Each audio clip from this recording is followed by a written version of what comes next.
What's going on, everyone? Welcome back to the show.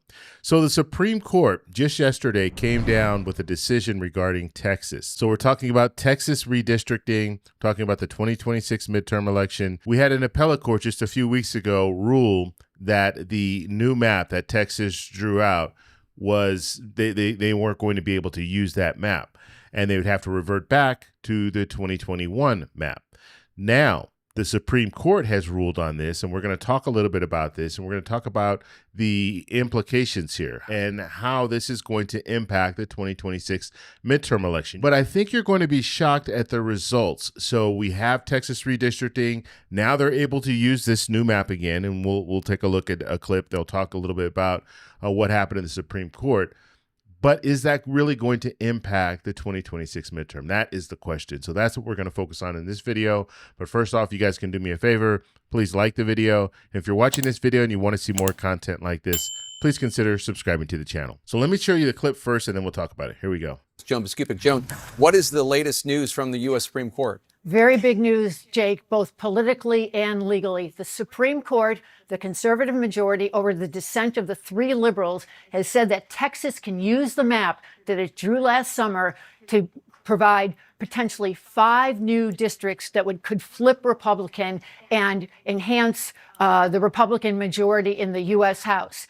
And what they said is that a special U.S. District Court panel that had invalidated this map, saying it was drawn on unconstitutional racial lines, that Texas had actually divided people up by race.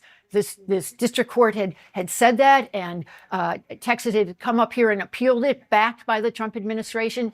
Today, the Supreme Court majority said no, that this map deserved more deference from the district court. The district court should have taken into account a presumption of legislative good faith. That's been a standard that Chief Justice John Roberts and Justice Samuel Alito have been really pushing over the years, to sort of let states do what they want to do, even if there could be a cloud of racial division there. So you had the conservative majority essentially now locking in this new Texas map that you remember has triggered all this off-year redistricting throughout the country, and at the goading of President Trump to shore up his majority. Let me tell you a little bit about what the liberal dissenters said had happened here.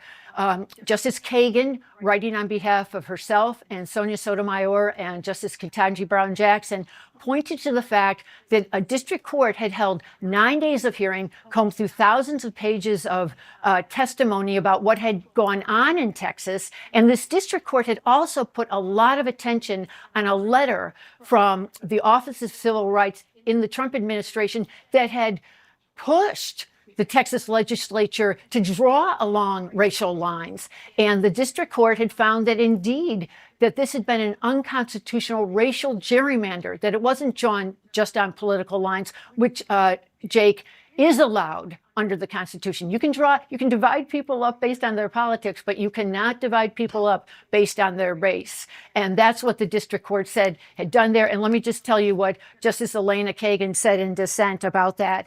What basis does the majority have to thus substitute its understanding of the direct evidence for the district courts? The short answer is it has none. So this is the end of the line for this Texas map. It can be used going forward now for the midterm elections, Jake. So there it is, the new map that they redrew in Texas. They will be able to use that map. Now, the Supreme Court, they didn't rule on the facts of the case.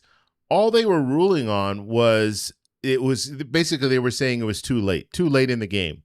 And that's the reason why they said that they couldn't, that's why they struck it down basically and said, you can go ahead and use this new map. Even if it does violate, even if it is a situation where you're splitting among racial lines, you can do it because the decision came out, the decision from the district court. It was a district court, not appellate court. Because this decision from the district court was too late, that is why they're saying, because it would interrupt the flow of the election in that state. And so that's why they're saying, okay, you can go ahead and use it. So this is what we're looking at right now. Okay, so we have Texas. They might be able to get 4 or 5 seats. And in California, they already voted for Prop 50. And so they'll be able to get 4 or 5 seats. So you have Republicans 4 or 5 seats in Texas, Democrats 4 or 5 seats in California, and so they're really going to offset each other in this matter. But I want to show you, because I do have some information, and we've been following this, and I created a formula, actually had an AI model, a formula here that we've been looking at that just gives us an idea of how many seats, with regards to redistricting, how many seats can Republicans gain or Democrats gain? And so let me show you what we have here. And so looking at the very top here, we're looking at states that have already announced, so they've already moved forward with it, okay? So they've either enacted it or they announced that they are going to be moving forward with redistricting. They're in the process right now. So the states that we have so far, Texas is one of them. Probability, I've now moved that probability to 100%. So we know now that they're going to be able to use the new map. And the seats here, it's +4. +4 for Republicans, only because it doesn't guarantee that Republicans are going to win every seat. They have, 5 is what their target is. But because when you start drawing new lines, some of the districts that you had already, and just to give you an example, let's say you have a district that is +14. Well, now when you start drawing new lines, +14 for Republicans, you start drawing new lines, now you're going to change that +14. You have to bring it down to maybe +7 or +6 because you want to gain another seat in another district that was a Democratic district. And so you're moving some of that population in that +14 over to another district. And so maybe you'll have a +6, +7 in both districts, but there's no guarantee that you're going to win both districts. And when it comes to the Latino turnout, we'll have to see who they're going to be voting for, Republicans or Democrats. And that has a big impact in Texas. And so right now we'll have it at 4, 100% at 4, and then that will give you the expected +4. Okay, and so looking at Missouri, this is a 70% chance of happening. You have 1 seat that could be gained by Republicans. Then California, we know Prop 50 passed. I'm still putting it at 90%. I'm not putting it at 100% because there are some court cases that are going through, but most likely it's not going to change anything. And it would be, each state has different filing periods, but you can make that same argument to the Supreme Court. Well, that we don't have enough time, so you should be ruling to just allow for the map to go through because we don't have enough time. So some of these other states, so the Supreme Court, they ruled on Texas, but that set precedent. So now you have some other states that are going to make that same argument if they try to make changes. Okay, so 90%. And in California, it's interesting. They do have 5 pretty good seats. I mean, Darrell Issa is actually talking about, in San Diego, he's talking about leaving the state and going to another state and running for Congress, which is crazy. I think he wants to go to Texas. And so if Darrell Issa leaves, and Darrell Issa right now is in a toss-up district as a result of the redistricting in California. So if he leaves, then that's most likely a Democrat will be able to win that seat. And a Democrat realistically will probably be able to win that seat anyway, but it would make a stronger case for a Democrat if you have Darrell Issa leaving. Okay, so 5 seats for California, 90%. And there's the calculation there. Louisiana, we're waiting for the Supreme Court to rule on that. They could gain, this is a 60% chance of happening. They could gain 1 seat for Republicans. And then in Utah needs to draw new lines. This is 100%. And this is going to go to a Democrat because what the courts in Utah says is, look, you have this district. You need to draw basically a Democratic district is what they're saying. And so Democrats will be able to gain a seat there. So when we're looking at the first redistricting here with the redistricting that's been announced as well as enacted, we're looking at Democrat. Now it says -0.20 Republican, but what this is basically saying is Democrats have an advantage of -0.20. Okay, so that means that Republicans will lose this. Okay, so that's not even a seat there, but it still favors the Democrats. And that's based on the redistricting that we already know has happened. Okay, it's already been enacted. Okay, now looking at potential in future, I'm going to run through this really briefly because some of these states have changed. Some of these states are not going to be able to do anything because they don't have the votes, but we will go through some of them. So North Carolina, we're looking at 60% chance of this happening. It would favor Republicans by 1. Ohio, 100% chance of this happening, and Republicans will gain a seat there.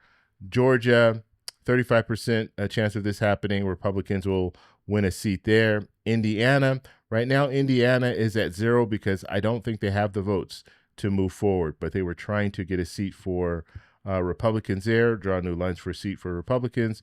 Florida, 20% chance of this happening. Republicans could gain 1 seat there. Alabama, 5% chance of this happening. Democrats could gain a seat there. New York, 15% chance of this happening, and Democrats could gain a seat there. Pennsylvania is zeroed out. South Carolina, 10% chance of this happening, and Democrats could gain a seat there. New Mexico, 25% chance of this happening, and Democrats could gain a seat there. So looking at all the information that we have here, this is the number, plus 1.60 Republicans. So Republicans have an advantage there. So they could gain, basically, if you want to round up, 1.6, round it up to 2 seats. So Republicans could gain 2 seats. So when we look at the final calculation here, what we're looking at is what's already been enacted. That favors Democrats, minus 0.20. And then when we're looking at the potential, that's plus 1.6. This goes to Republicans. And so when you do the calculation here, you come up with plus 1.40 for the Republicans. And so it looks like Republicans, according to this model, could gain 1 to 2 seats. That's it. Okay, now that's with all of the redistricting that we've been hearing about and all the stuff that's going on right now. That is what Republicans stand to gain in this situation. Okay, so now looking at all the districts, this is the whole map in the House of Representatives. So you have Republicans at 220, Democrats at 215. You do have some Congress people that are talking about retiring, and some will be resigning early. So those numbers will change. But basically what we're looking at right now is 220 to 215. So Democrats need 3 seats. That's all they need. If they can win 3 seats or net 3 seats, then they will be able to take back control of the House. And so you already see it's a razor-thin margin that we're looking at here, and Democrats have a good chance of taking back control of the House. Even when we're talking about redistricting, they still have an advantage because, historically speaking, looking at the party that's out of power, they tend to have an advantage winning back control of the House in that midterm election. So Democrats already have an advantage, and that is one of the reasons why the president went to Texas and said, look, you need to draw new lines so we can gain more seats. But one thing I want to say, and I should be saying this in every video, when we're talking about redistricting, there's a reason why we're talking about redistricting now, okay? Because this is not the time to talk about redistricting. But if your policies aren't working, you have to do something in order to try to maintain control of the House. And you have to think about this. If President Trump's policies were working, then we wouldn't be talking about redistricting because you would be able to run on the record. You'd be able to say, look, the economy is great. The prices, the cost of items are down. Grocery prices are down. Everything is down. Everything is great. Everyone is doing well. If everyone was truly doing well, there would be no reason to talk about redistricting. The only reason that you're talking about redistricting and trying to add more seats for Republicans because you know that people aren't doing well. And so in essence, you're admitting the policies aren't working, tariffs aren't working, all this stuff that we're hearing about and seeing about every day. And so that's why they're really focused on this redistricting. But in the big scheme of things, when we're looking at redistricting, some of these states are only going to be able to maybe gain 1 seat or lose 1 seat. So we're not looking at huge shifts.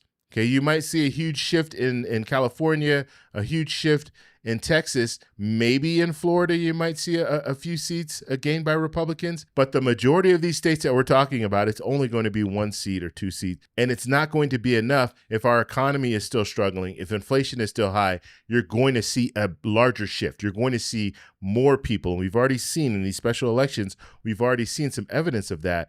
More people that are dissatisfied. They're not happy with what's going on in the current administration, and they're voting against that. They're voting in protest and saying, look, things are bad. Things haven't gotten any better. And in some cases, things have gotten worse. So now I'm going to vote for the other person. So that's what we're looking at right now. I want to know what you guys think. What do you think about all this redistricting? Do you think they should be doing this? Let me know in the comments below. Do you think it will have an impact in the 2026 midterm election? Let me know in the comments below if you like this video. Please give me a thumbs up. Please subscribe for more, and I'll talk to you in the next one. Bye. So that's all we have for this video. Make sure if you guys want to send me an email, you can do that, david@thetecshow.com. Like the video, subscribe for more, and check out these videos over here for some more great content. Talk to you later. Bye.